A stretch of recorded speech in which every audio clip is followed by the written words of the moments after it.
নমস্কার, আপনারা দেখছেন নিউজ আরসিবিএস। আপনাদের সঙ্গে আমি পায়েল। বিস্তারিত খবরে যাব তার আগে দেখে নেব আজকের হেডলাইন্স। পাঁশকুড়ায় বধূ খুনের নারী, স্বামী সহ গ্রেপ্তার ৩।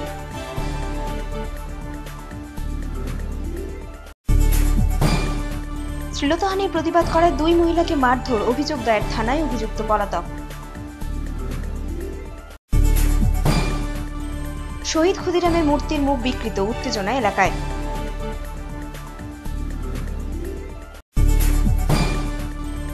নকল ডিম বিতর্ক, ডিম কোথা থেকে এলো তা খতিয়ে দেখছে প্রশাসন।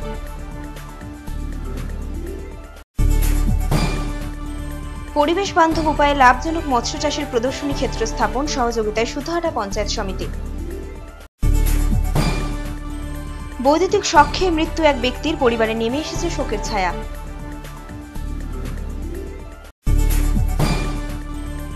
আত্মসমর্পণ করা ২ মাওবাদী আবদ্ধ হল বৈবাহিক সম্পর্কে, উদ্যোগে পশ্চিম মেদিনীপুর পুলিশ সুপার। বিজেপিতে ভাঙন, পশ্চিম মেদিনীপুরের পিংলাতে তৃণমূলে যোগ শতাধিক বিজেপি সমর্থকের। টাকা জালিয়াতির ঘটনা তদন্তের দাবিতে ডেপুটেশন কন্টাই এসডিও অফিসে। ডেপুটেশন দিল প্রতারিত গরিব মানুষেরা। বিনে পয়সায় গ্রামের ছেলে মেয়েদের আঁকা হাতের কাজ শেখান শিক্ষিকা। পুঁথিগত শিক্ষার পাশাপাশি শিশুদের হাতের কাজ শেখাতেই এই উদ্যোগ। নয়া পদ্ধতিতে মাশরুম চাষ, বাদামের খোলা দিয়ে চাষ শুরু করে সফল চাষী। আসছে বিস্তারিত খবরে। বিয়ের পর থেকেই পণের জন্য মেয়ের উপরে অত্যাচার চালাতো। কন্যা সন্তান জন্ম দেওয়ার পরে অত্যাচারের মাত্রা আরও বাড়ে। মেয়ের গায়ে আগুন দিয়ে পুড়িয়ে মেরেছে শ্বশুরবাড়ির লোকজন, এমনটাই অভিযোগ মেয়ের পরিবারের তরফ থেকে। ঘটনায় অভিযুক্ত স্বামী সহ ৩ জনকে গ্রেপ্তার করেছে পুলিশ। বিয়ের পর থেকেই পণের জন্য মেয়ের উপর অত্যাচার করত শ্বশুরবাড়ির লোকজন। কন্যা সন্তান জন্ম দেওয়ার পরে তা আরও বাড়ে। বুধবার সকালে অগ্নিদগ্ধ অবস্থায় শম্পা দাস নায়েক নামের এক বধূকে উদ্ধার করে হাসপাতালে নিয়ে যান প্রতিবেশীরা।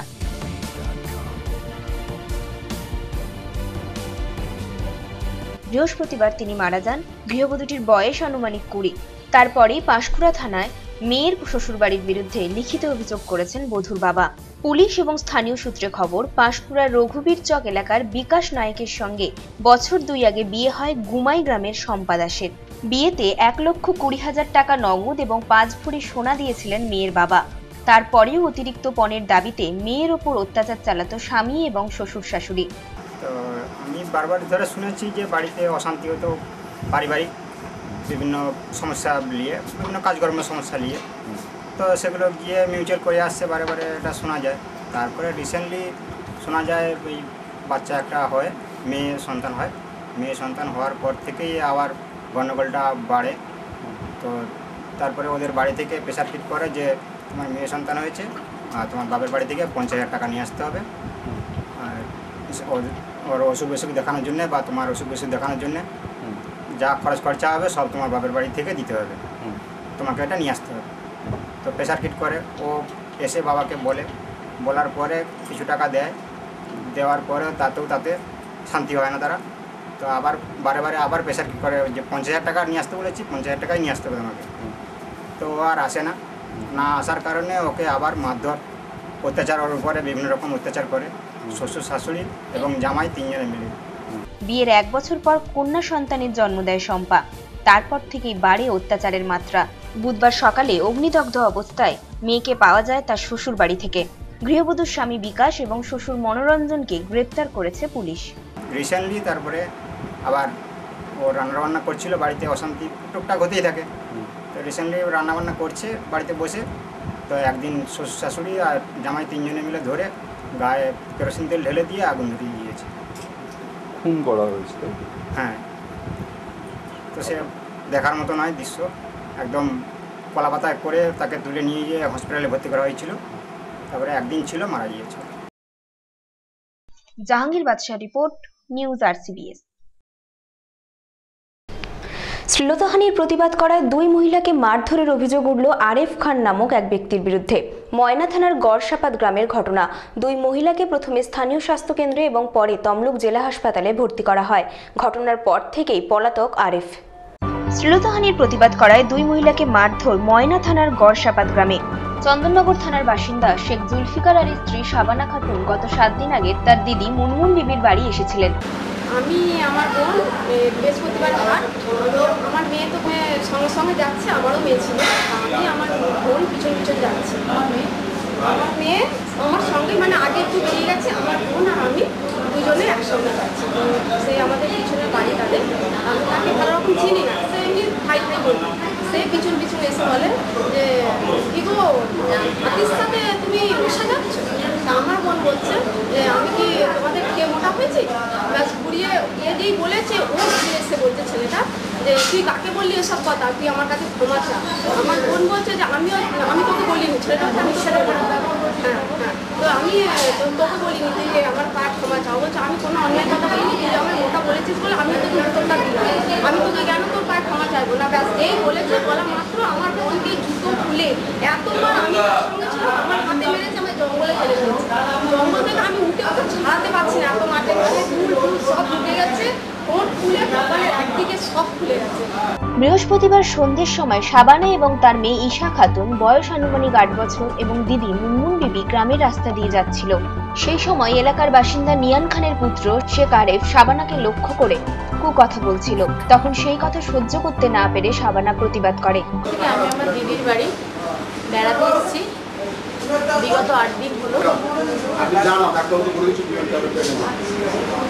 আমি বেড়াতে এসেছি। দিদি, আমি, আমার মেয়ে বিকেলবেলা হাটে বেড়াতে যাবো বলে বেরিয়েছি।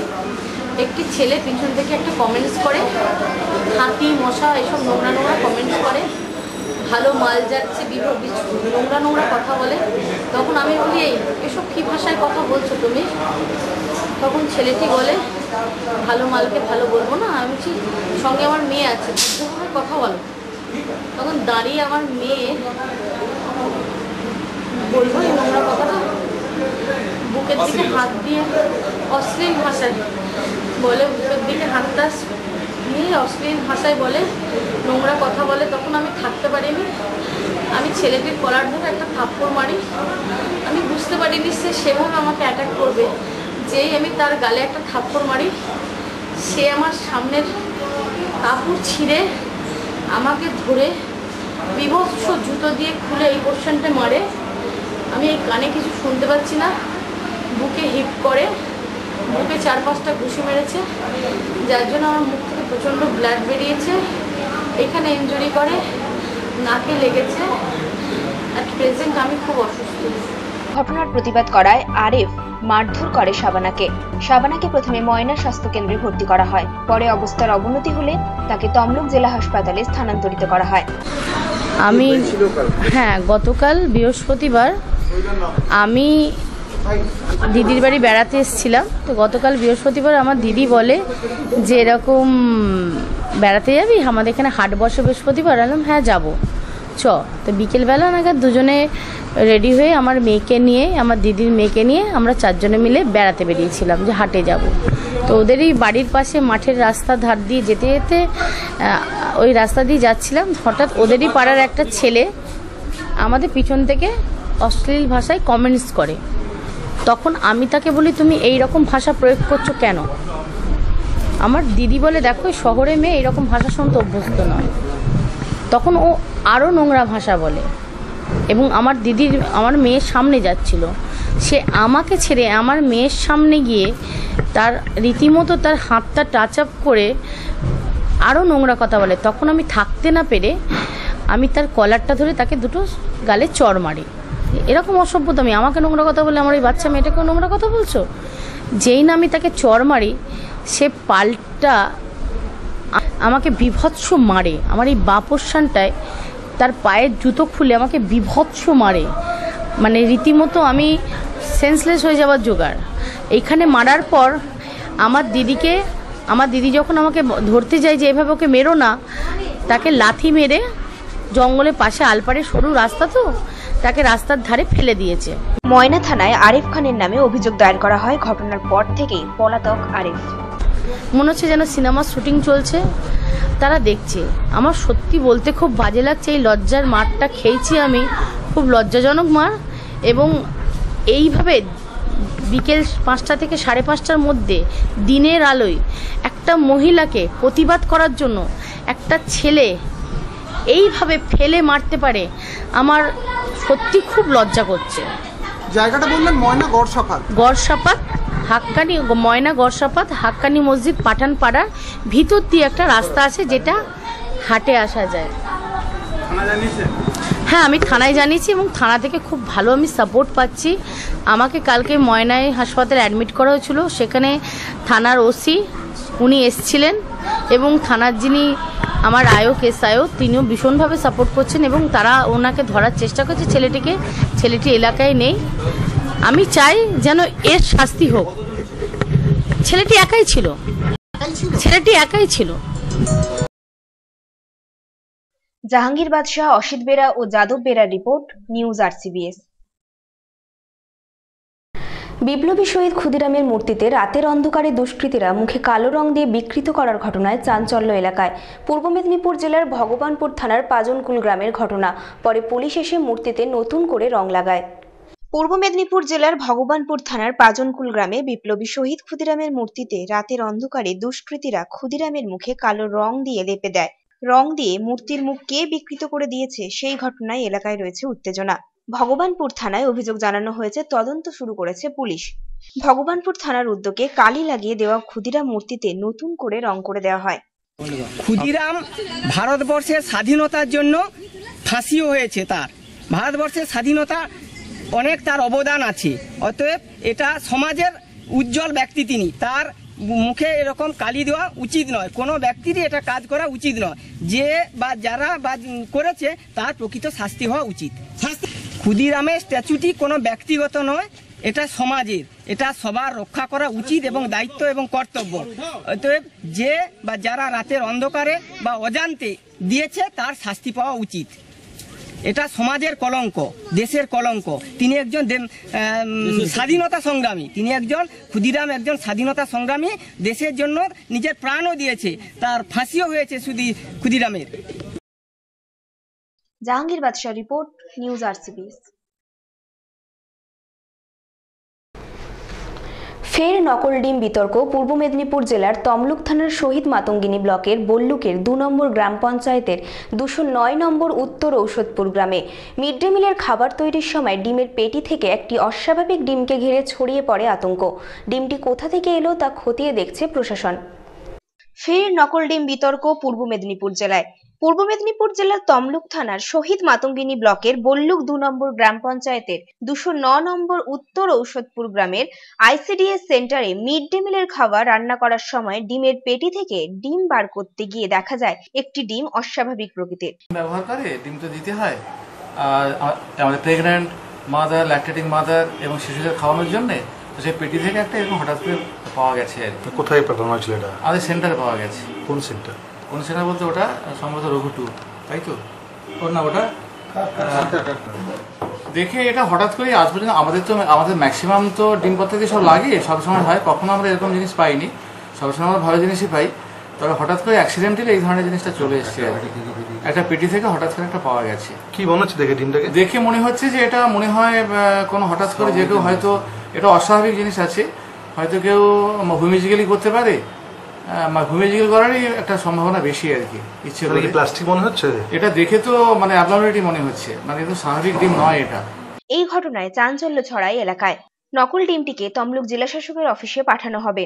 এই ডিম কোথা থেকে এলো তাও খোঁজ খবর নেওয়া শুরু করেছে প্রশাসন। পূর্ব মেদিনীপুর জেলার তমলুক থানার উত্তর ঔষধপুর 209 নম্বর ICDS সেন্টার, সেখানে পাওয়া গেল অস্বাভাবিক ডিম।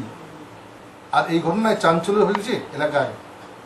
প্রশাসনিক কর্তারা এই ডিমটি পাঠাবেন তমলুক জেলা সদরে, সেখানে পরীক্ষার পর জানা যাবে এই ডিমটি আসল না নকল। জাহাঙ্গীর বাদশাহ, RCBS নিউজ, তমলুক। পরিবেশ বান্ধব উপায়ে লাভজনক মৎস্য চাষের প্রদর্শনী ক্ষেত্র গড়ে উঠেছে সুতাহাটা ব্লকে। মাছ চাষিদের হাতে তুলে দেওয়া হয় মাছ চাষের নানান সরঞ্জাম। উদ্যোগে পশ্চিমবঙ্গ সরকার, সুতাহাটা পঞ্চায়েত সমিতি এবং সহযোগিতায় আত্মা প্রকল্প। উপস্থিত ছিলেন বিশিষ্টজনেরা। পরিবেশ বান্ধব উপায়ে লাভজনক মৎস্য চাষের প্রদর্শনী ক্ষেত্র গড়ে উঠছে সুতাহাটা ব্লকে। মাছ চাষিকে জৈবিক উপায়ে পুকুরে মাছ চাষের জন্য মাছের পোনা, হাঁড়ি ও খাবার বিনামূল্যে বিতরণ করে তাদের এই চাষ পদ্ধতি সম্পর্কে অবগত করা হচ্ছে। এর সাথে সাথে এলাকার অন্যান্য চাষিও উদ্বুদ্ধ হচ্ছে। বর্তমানে এই জৈব পদ্ধতির মাছ চাষের 3টি ক্ষেত্র স্থাপন করা হচ্ছে। প্রত্যেক চাষিকে মোট 4,000 টাকার মূল্যের 15 কেজি দেশি মাছের পোনা, একটি সিলভার হাঁড়ি, 5 কেজি বাদাম খোল, 10 কেজি সর্ষের খোল, 2 কেজি চিটে গুড় এবং 1 কেজি ইস্ট পাউডার দেওয়া হয়।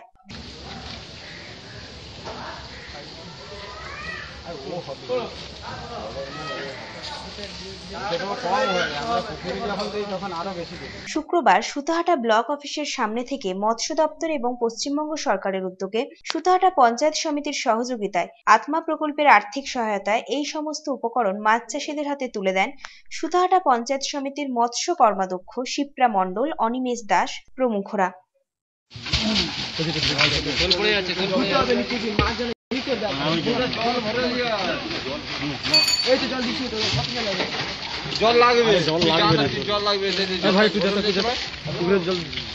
বস্তাটা খুলুন।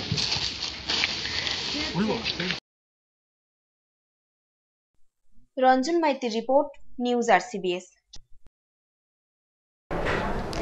পাম্প চালাতে গিয়ে বিদ্যুৎ পৃষ্ঠ হয়ে মৃত্যু হলো এক ব্যক্তির। মর্মান্তিক ঘটনাটি ঘটেছে পূর্ব মেদিনীপুরের ভগবানপুর থানার পাজনকুল গ্রামে। ঘটনায় এলাকায় নেমে এসেছে শোকের ছায়া।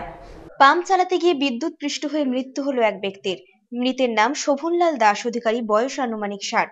মর্মান্তিক ঘটনাটি ঘটেছে পূর্ব মেদিনীপুর জেলার ভগবানপুর থানার পাজনকুল গ্রামে।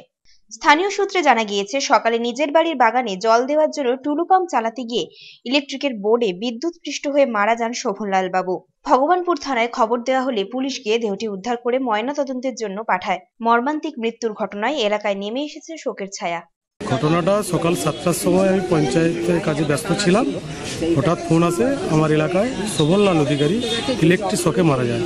আমরা গিয়ে যখন বাড়িতে দেখি উনি ভদ্রলোক ওয়াটার সাপ্লাই থেকে সাবমার্সিবল থেকে জল নিয়ে গিয়েছিলেন, গামছা পরা ছিল, খালি গায়ে ভেজা কাপড়ে উনি জ্যাক গুঁজতে গেছিলেন, সেতে শর্ট সার্কিটে উনি মারা যান। জ্যাকটা কোথায় গুঁজে গিয়েছিল? মানে বাড়ির হচ্ছে বোর্ডে, সুইচ বোর্ডে এতে আর কি, বোর্ডে ওইখান থেকে জ্যাক গুঁজতে গিয়ে হাতে লেগে যায়। সমীর মাইতির report, news RCBS। Paschim Medinipur পুলিশের উদ্যোগে 7 পাকে বাধা পড়লেন প্রাক্তন 2 মাওবাদী সাহেবরাম মুর্মু ওরফে জয়ন্ত এবং মানসী বাগচি। গত ফেব্রুয়ারিতে আত্মসমর্পণ করেন ওই দুইজন। পরিবর্তনের সরকারের আত্মসমর্পণের প্যাকেজে সাড়া দিয়ে একের পর এক মাওবাদী নেতানেত্রীরা আত্মসমর্পণ করে ফিরে এসেছেন সমাজের মূল স্রোতে। সুচিত্রা মাহাতো থেকে সাহেবরাম মুর্মু এক সময় এই রাজ্যে দাপুটে মাওবাদী নেতানেত্রীরা জঙ্গলমহলে তাদের ত্রাস চালিয়েছিলেন। সেই মাওবাদী নেতানেত্রীরাই আত্মসমর্পণ করে শুধু সমাজের মূল স্রোতে ফেরা নয়, বৈবাহিক সম্পর্কে আবদ্ধ হয়ে এক অনন্য নজির রাখলেন বাকি সাথীদের প্রতি।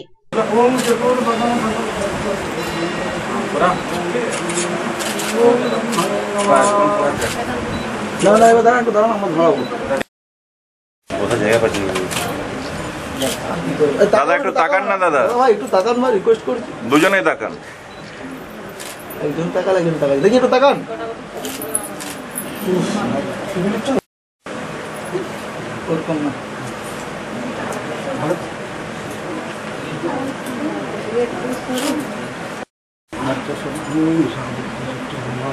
দুজনে তাকাও একটু, দেখি মুখগুলো দেখি, হাসা একটু।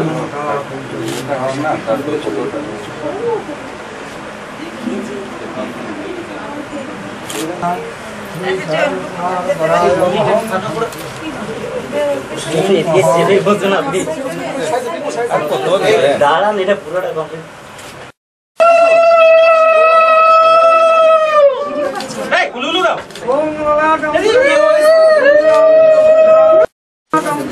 পুলিশের উদ্যোগে 7 পাকে বাধা পড়লেন প্রাক্তন 2 মাওবাদী সাহেবরাম মুর্মু ওরফে জয়ন্ত এবং মানসী বাগচি। 20 ফেব্রুয়ারি মাসে আমার ঝাড়গ্রাম পশ্চিম মেদিনীপুর পুলিশ কাছে জয়ন্ত এবং মানসী দুজন মাওয়িস্ট সারেন্ডার করেছেন। তো সারেন্ডার করার পরে আমার যে গভর্নমেন্টের পলিসি আছে, ওয়েস্ট বেঙ্গল গভর্নমেন্টের পলিসি, ওর হিসাবে ওরা সারেন্ডার করেছে মেন স্ট্রিমে আসার জন্য। তো ওরা ইচ্ছা ব্যক্ত করেছে কি ওরা যে ওর সঙ্গে যে সারেন্ডার করেছে মানসি, ওর সঙ্গে বিয়ে করবে। তো এটা যেহেতু একটা খুব নোবেল কজ আছে, ওটা ফান্ডামেন্টাল রাইটও আছে, ওরা বিয়ে করতেই পারে, ওইটা জীবনে ওরা মেন স্ট্রিমে আসতে চাইছে, ওই জন্য ওটাই জন্য আমরা ওটা ফ্যাসিলিটেট করছি। এটা আজকে একটা এখানে করোনাবাজার মন্দিরে একটা বিয়ে হয়েছে, খুব ভালো করে সম্পন্ন হয়েছে, অনেক বাড়ির লোক এসছে দু তরফ থেকেই, এটা করে এটা এখানে আমরা পুরোভাবে এটা সম্পন্ন হয়েছে আজকে।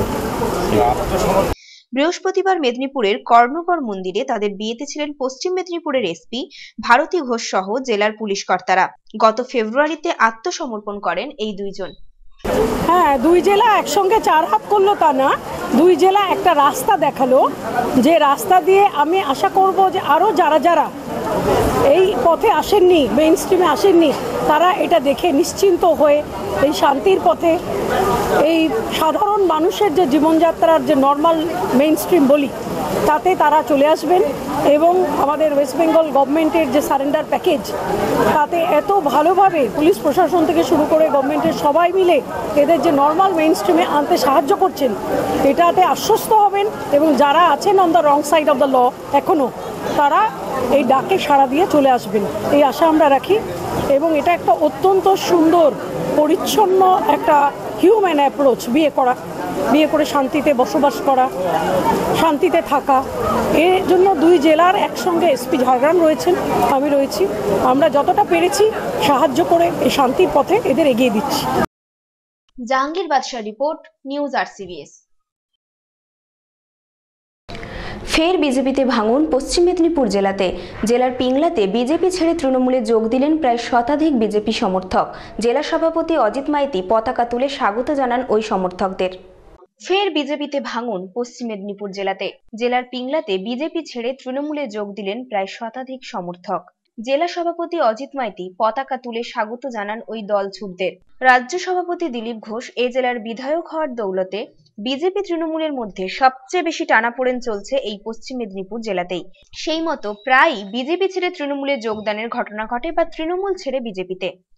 কিছুদিন আগে আমাদের বিজেপি আসতে বলে, হ্যাঁ, আসার পর 1000 টাকা দেয়। এমনি ও চলে গেছিলাম আর কি, ভুলে বসে চলে গেছিলাম, যাওয়ার 1000 টাকা দেয়। তারপরে ভুল বুঝে যায়, বুঝার পরে আমাদের হাতে সবার হাতে টাকা নিয়ে তৃণমূল করতে আবার ইচ্ছুক। আমাদের তৃণমূল কেন এলে? আমাদের তৃণমূল ভালো লাগে, আমি তৃণমূল ছিলাম, আমাদের কিছুটা আমাদের নেত্রী ছিল, বিজেপি গেছিলাম, তারপরে আমরা আবার ভুল বুঝে গেছি, সেই জন্য। সেই ট্র্যাডিশন বজায় রেখে জেলার পিংলাতে বিজেপি ছেড়ে তৃণমূলে যোগদান করলেন প্রায় শতাধিক বিজেপি সমর্থক। এদিন হাজির ছিলেন জেলা যুব সভাপতি অজিত মাইতি, মন্ত্রী সৌমেন মহাপাত্র এবং বিধায়ক মানস ভূঁইয়া সহ বিশিষ্টজনেরা। আর আজকে আমরা পিংলা ব্লকের এই সুকছড়া গ্রামে এত হাজার হাজার মানুষের সামনে সভা করে দেখলাম, সিপিএম, বিজেপি, কংগ্রেস এইরকম জায়গা থেকে প্রায় 250 জন কর্মী সমর্থক তৃণমূল কংগ্রেসে যোগদান করলেন। আমরা তাদের হাতে তৃণমূল কংগ্রেসের পতাকা তুলে দিয়ে তাদেরকে দলে গ্রহণ করলাম। শুধু এজন্যই যে বিজেপির রাজ্য সভাপতিকে এই হুঁশিয়ারি দেওয়ার জন্য যে যত বেশি আপনি মিথ্যা গর্জন করবেন, তত বেশি বিজেপির কর্মী তৃণমূলে। জাহাঙ্গীর বাদশাহ রিপোর্ট, নিউজ RCBS। টাকা জালিয়াতির কাণ্ডের তদন্তের দাবিতে বৃহস্পতিবার ডেপুটেশন দিল প্রতারিত গরিব মানুষেরা। কাথির মহকুমা শাসক এবং মহকুমা খাদ্য নিয়ামকের কাছে দেওয়া হয় লিখিত ডেপুটেশন। পূর্ব মেদিনীপুর জেলার মুগবেড়িয়াতে গরিবের জিরো ব্যালেন্সের অ্যাকাউন্ট ব্যবহার করে কোটি কোটি টাকা নয়ছয়ের ঘটনায় নাম জড়িয়েছে খাদ্য দপ্তরের। অভিযোগ, সরকারিভাবে চাষিদের কাছে সহায়ক মূল্যে ধান কেনার নাম করে এই টাকা খাদ্য দপ্তরের অ্যাকাউন্ট থেকে চাষিদের অ্যাকাউন্টে জমা করা হয়েছিল। যদিও এই সকল চাষিরা এই মরশুমে 1 কুইন্টালও ধান বিক্রি করেননি। তাছাড়া এই টাকা পরে আবার ট্রান্সফার করা হয় সীমা রাইস মিলের অ্যাকাউন্টে। 20 থেকে 25 কোটি টাকার দুর্নীতি। হয়তো সর্বসাকুল্যে চাষিরা দেখা যাবে যে 20-25 লক্ষ টাকা ধান বিক্রি করেছে, আর বাকিটা সম্পূর্ণ জালিয়াতি এবং দুর্নীতি। এবং এমনও দেখা গেছে যে চাষিরা 100 টাকা ধান বিক্রি করেন। এমনও ব্যক্তি আছে যাদের কোনো ধান চাষ নেই, সারা বছর ধান চাল কিনে খায়। তারাও দেখা যাচ্ছে তারা নাকি 3 লক্ষ 4 লক্ষ টাকা ধান বিক্রি করেছে। এসডিওর কাছে কি বললেন? এবং এসডিও বললেন যে এটা হচ্ছে একটা সম্পূর্ণ দুর্নীতির ব্যাপার, আমরা থানাকে জানাচ্ছি, আমরা ডিএমকে জানাচ্ছি, এর বিরুদ্ধে একটা স্টেপ নেওয়া হবে। আমরা বলেছি, হ্যাঁ এটা তিনি বলেছেন, ফলে আমরা তাকে লিখিত জানিয়ে দিয়েছি, তাতে ট্রান্সফার হয়ে চলে গেছে। যার মালিক মনতোষ দাস এই দুর্নীতির মূল কারিগর। অভিযোগ, এই ঘটনা পুলিশকে জানিয়েও কোনো রফা হয়নি। তাই এই ঘটনা তদন্তের দাবিতে বৃহস্পতিবার দুপুরে কাঁথি মহকুমা শাসক এবং মহকুমা খাদ্য নিয়ামকের কাছে লিখিত ডেপুটেশন দিলেন প্রতারিত গরিব মানুষেরা। মনতোষ দাস এই রাইস মিলের মালিক, এবং আমরা মনে করি এই যে কোটি কোটি টাকা চিটিং হয়ে গেল, এই চিটিংয়ের সঙ্গে যুক্ত এসবিআই, মুগবেড়িয়া এসবিআই, মুগবেড়িয়া গঙ্গাধর কৃষি সমবায় সমিতি, উন্নয়ন সমবায় সমিতি এবং ম্যানেজার এসবিআই মুগবেড়িয়া শোভন মাইতি না বিশ্বনাথ দাস হচ্ছে মুগবেড়িয়া স্টেট ব্যাংকের ম্যানেজার, আর মনতোষ দাস হচ্ছে সীমা মিনি রাইস মিলের মালিক। ফলে আর এবং মুগবেড়িয়া কৃষি উন্নয়ন সমিতির মালিক হচ্ছে শোভন মাইতি, ম্যানেজার শোভন মাইতি। আজকে তো ডেপুটেশন দিলেন, এসডিও কি বললো? আমরা এসডিওকে সমস্ত ব্যাপারটা জানিয়েছি। আমরা জাহাঙ্গীর বাদশাহ রিপোর্ট, নিউজ RCBS। বিনে পয়সায় গ্রামের প্রায় 500 ছেলে মেয়েদের পড়াশোনার হাতের কাজ এবং আঁকা শেখান এক শিক্ষিকা। মূলত এলাকার শিশুদের পড়াশোনার পাশাপাশি হাতের কাজেও দক্ষ করে তুলতে শিক্ষিকার এই প্রয়াস। শিক্ষিকা গ্রামে এই সকল শিশুদের জন্য হাতের কাজ ও আঁকা শেখার একটি স্কুল বানিয়ে দেওয়ার জন্য আবেদন জানিয়েছেন প্রশাসনের কাছে। পূর্ব মেদিনীপুর জেলার কোলাঘাট থানার প্রত্যন্ত গ্রাম কোদালিয়া, সেই গ্রামের অঙ্কন শিক্ষিকা শর্মিষ্ঠা গুচ্ছাইত বিনে পয়সায় গ্রামের 5 থেকে 15 বছরের ছেলে মেয়েদের ছবি আঁকা শেখান। সাথে সাথে রয়েছে বিভিন্ন রকম হাতের কাজও, যেমন রং দিয়ে মাটির হাঁড়িতে বিভিন্ন রকমের নকশা, দেশলাই কাঠি দিয়ে বিভিন্ন ঘর সাজানোর জিনিস এবং রুমালে বিভিন্ন ধরনের ছবি আঁকা। সেই গ্রামের বেশিরভাগ পরিবারেরই নুন আনতে পান্তা ফুরানোর অবস্থা। সেই সমস্ত পরিবারের ছেলে মেয়েদের বছরের পর বছর ধরে বিনে পয়সায় প্রাইভেটে পড়ান তিনি। শিক্ষিকার মূলত উদ্দেশ্য এলাকার পিছিয়ে পড়া শিশুদের পুঁথিগত শিক্ষার পাশাপাশি হাতের কাজ শেখানো, যাতে তারা ভবিষ্যতে তাদের কর্মজীবনে এভাবে আরো অনেক উন্নতি করতে পারে। মৃত সঙ্গীত শিল্পী কালিকা প্রসাদের স্মৃতির উদ্দেশ্যে রং তুলি দিয়ে আঁকলেন কালিকা প্রসাদের একটি ছবি। এই অঙ্কন শিক্ষিকা প্রশাসনিক কর্তাদের কাছে আবেদন জানিয়েছেন যে এই গ্রামে যেন একটি আঁকার স্কুল এবং একটি হাতের কাজ শেখানোর স্কুল তৈরি করে দেওয়া হয়। আমি এই বাচ্চাদেরকে বিভিন্ন রকমের ড্রয়িংয়ের কাজ, বিভিন্ন হাতের কাজ এগুলো শেখাই। তো বহু বছর ধরে এগুলো করছি। তো বাচ্চারা আমাদের এখানে গ্রামে প্রচুর পিছিয়ে পড়ে আছে। স্কুলে বিভিন্ন হাতের কাজ, বিভিন্ন শিক্ষার দিক থেকে এরা প্রচণ্ড পিছিয়ে। বিভিন্ন এগুলো করানো হয় কিন্তু এরা কিছুই জানে না। বিভিন্ন হাতের কাজগুলো এদের তো জানা নেই, এর জন্য স্কুল টুল দরকার হয়। স্কুল তো আমাদের এখানে নেই। তো আমরা চাই যাতে একটা স্কুল হোক ড্রয়িংয়ের, হাতের কাজ, বিভিন্ন কুটির শিল্পী। চাকরি বাকরির যা অবস্থা, তো বাচ্চারা যদি এই কুটির শিল্প করে কিছু করতে পারে, জীবনে এগোতে পারে, বিভিন্ন শিক্ষার ক্ষেত্রে এগুলো লাগবে। তো আমি চাই যাতে এর প্রতি আরও নজর দেওয়া হয়। শুধু এই কোদালিয়ায় নয়, আশেপাশের গ্রামের বহু ছেলে মেয়েদেরও তিনি আঁকা এবং হাতের কাজ শেখান। আমি এখানে ছবি আঁকা শিখি। আমাদের খুব ভালো লাগে হাতের কাজ শিখতে, আমাদের খুব আনন্দ হয় এগুলো শিখতে। কি কি শেখো তোমরা?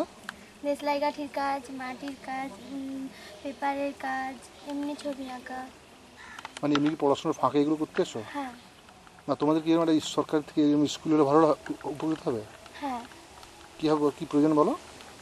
সরকারি একটা স্কুল হলে আমরা আরো ভালো শিখতে পারবো। এরকম নানান ম্যাডাম আসবে, আমরা তাদের কাছ থেকে আরো ভালো শিখবো। তোমার নাম কি?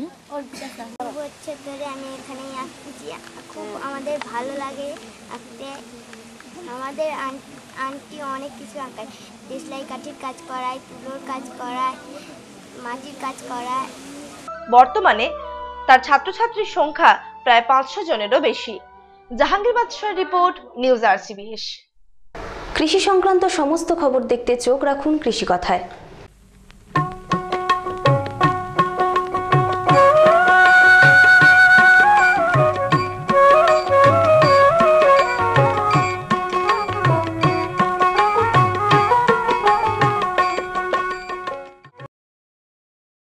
বাদাম খোলা দিয়ে শুরু মাশরুম চাষ। এই নয়া পদ্ধতিতে মাশরুম চাষে উৎসাহী কৃষকেরা। এই পদ্ধতি অনুসরণ করে চাষ শুরু করেছেন হাওড়ার এক কৃষক। মাশরুম খেতে কার না ভালো লাগে। শহর বাজারে মাশরুমের চাহিদাও প্রচুর। সাধারণত খড় কেটে মাশরুমের বীজ ছড়িয়ে নয়া পদ্ধতিতে এই মাশরুমের চাষ হয়।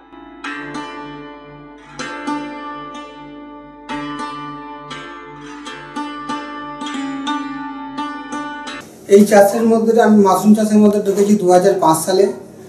আমার দাদার বন্ধু উদয়পুর ব্লকের এডিও, তখন এডিও সাহেব ছিলেন অভিমন্যু বারুই সাহেব। উনি আমাকে এই মাশরুম চাষে ইনভলভ করে। উনি এবং আমার দাদা অভিধার প্রচেষ্টাতে আমি 2005 সালে মাশরুম চাষ শুরু করি। প্রথমে আমি ট্রেনিং নিয়েছিলাম চুচুড়া ধারণা গবেষণা কেন্দ্র ডক্টর নিত্যনজি চক্রবর্তীর আন্ডারে, এবং ওনার বাড়িতে প্রাইভেট প্র্যাকটিস করেছি। তারপরে ওখান থেকে আমি বিধানচন্দ্র কৃষি বিশ্ববিদ্যালয়ে ট্রেনিং করেছি 2005 সালে। ওখান থেকে শুধু মাত্র ওয়েস্টার্ন মাশরুমই চাষ করতাম, যেটা আমরা বাংলা ঝিনুক ছাতু বলে জানি। এই মাশরুমটাই চাষ করতাম। প্রথমে আমি 200 সিলিন্ডার নিয়ে মাশরুম চাষ শুরু করেছিলাম। তারপরে আস্তে আস্তে আমার প্রায় 2500 সিলিন্ডার শুধু ওয়েস্টার্ন মাশরুম চাষ করেছি। আর অল্প মাত্রায় শুধুমাত্র মিল্কি প্র্যাকটিস করতাম এবং পোয়াল প্র্যাকটিস করতাম। 2011 সালে 10 সেপ্টেম্বর আমি ন্যাশনাল অ্যাওয়ার্ড হিমাচল প্রদেশের সোলান থেকে আমি অ্যাওয়ার্ড মনোনীত হই, এবং 2011 সালে অ্যাওয়ার্ড পাওয়ার সময় ওই সময় আমার সঙ্গে ডক্টর কুণাল মণ্ডল, ওনার সঙ্গে যোগাযোগ হয়। ওখানকার সায়েন্টিস্ট ছিলেন উনি, এখন বর্তমানে ICAR-এর জুটের গবেষণা কেন্দ্রে আছেন। উনি আমাকে ছোট ভাইয়ের মতো ভালোবাসেন এবং উনি আমাকে বাটন মাশরুমে চাষের জন্য পরামর্শ দেন, এবং যত সম্ভব সবসময় আমাকে ভাইয়ের মতো করে দেখে খুব হেল্প করতে থাকেন। আমার কাছে প্রথম উনি করেছিলেন যে বাটন মাশরুমটা খুব সহজে করা যায়। তখন প্র্যাকটিস করার জন্য আমি খড়ের মধ্যেই প্র্যাকটিস করতাম। 4 বছর শুধু সিজনালি আমি প্র্যাকটিস করতাম বাটন মাশরুম।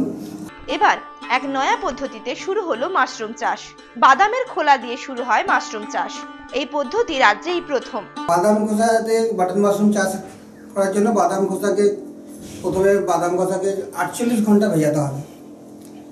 যেহেতু বাদাম খোসা খুব শক্ত জিনিস, ওটাকে ভেজাতে খড়ের চেয়ে প্রায় আমি 24 ঘন্টা এক্সট্রা ভিজিয়েছি। তারপরে ওর সঙ্গে আমরা যে পোলট্রির যে লিটার অ্যাড করেছি, করে ওটাকে আমরা ডিকম্পোস্ট করেছি। এর প্রতিটা 2 দিন অন্তর করে আমরা একটা করে ট্রান দিই। 13 দিনের মাথায় আমরা জিপসাম অ্যাড করেছি। তারপরে এটা 20 থেকে 22 দিনের মধ্যে আমরা দেখেছি অ্যামোনিয়া স্মেলটা চলে যাচ্ছে। তারপর ওটা দেখলাম যে অ্যামোনিয়া চলে গেছে, একটা মিষ্টি গন্ধ আসছে। তখন আমরা স্পনিং করেছি। এবার ওই স্পনিং করা থেকে আমরা 14 থেকে 15 দিনে দেখলাম যে সিলিন্ডারগুলো পুরো মাইসেলিয়ামে ভরে গেল। তারপর আমরা কেসিং সয়েল, মাটির 1 ফুট নিচের মাটি, ওর সঙ্গে বালি 3:1 অনুপাতে আমরা মেশাচ্ছি। মিশিয়ে ওটাকে আমরা 20 দিন দিয়ে শোধন করে নিয়েছি। ওটা 72 ঘন্টা শোধন করার পর তারপর ওটাকে আমরা চালনা দিয়ে মাটিগুলোকে জাস্ট মিদানার আকারে থাকবে, দানা আকারে থাকবে, সেটা চেলে দিচ্ছি। চালার পর ওটাকে আমরা সিলিন্ডারের মধ্যে 1 ইঞ্চি লেয়ারেতে আমরা দিয়ে দিচ্ছি। হাওড়া জেলার উদয়নারায়ণপুর ব্লকের গজ গ্রামের কৃষক অশোক পাল এই পদ্ধতি অনুসরণ করে চাষ শুরু করেছেন। এটা এখন আমরা যে ধরনের ফলন আসছে আমরা দেখেছি 15% আমাদের প্রোডাকশান আছে। আর ফার্স্ট ট্রায়ালেতে আমরা যদি 50% পাই, ওটা ভবিষ্যতে আমাদের আরও ওটাকে বাড়িয়ে দিয়ে 20 থেকে 22% করা সম্ভব হয় বলে মনে করছি। আর আমরা এটা বাজারজাতকরণ করছি, প্রতিটা মার্কেটে আমাদের সেলসম্যান আছে। এখন ওটা আমাদের 170 থেকে 75 টাকা পাইকারি হচ্ছে কিলো। কোথায় বিক্রি করছে? আমার মার্কেট উদয়নারায়ণপুর, হরিবাল, জাঙ্গিপাড়া, ডমজুর, আমদা, আমার স্থানীয় কাছাকাছি মার্কেটে, প্রতিটা মার্কেটে আমার একটা করে সেলসম্যান আছে, তারা বিক্রি করে।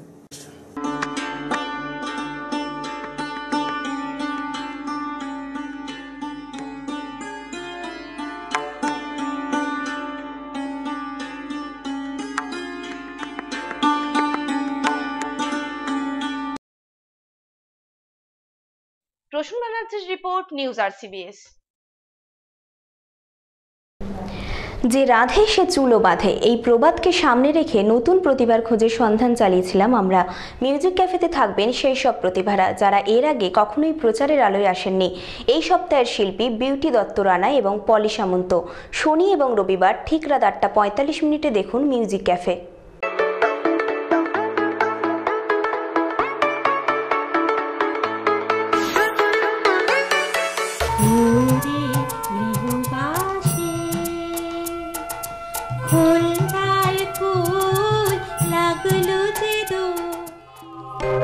আমার মনের কোণের বাইরে আমি জানলাম ফুলে ক্ষণে ক্ষণে চাই রে।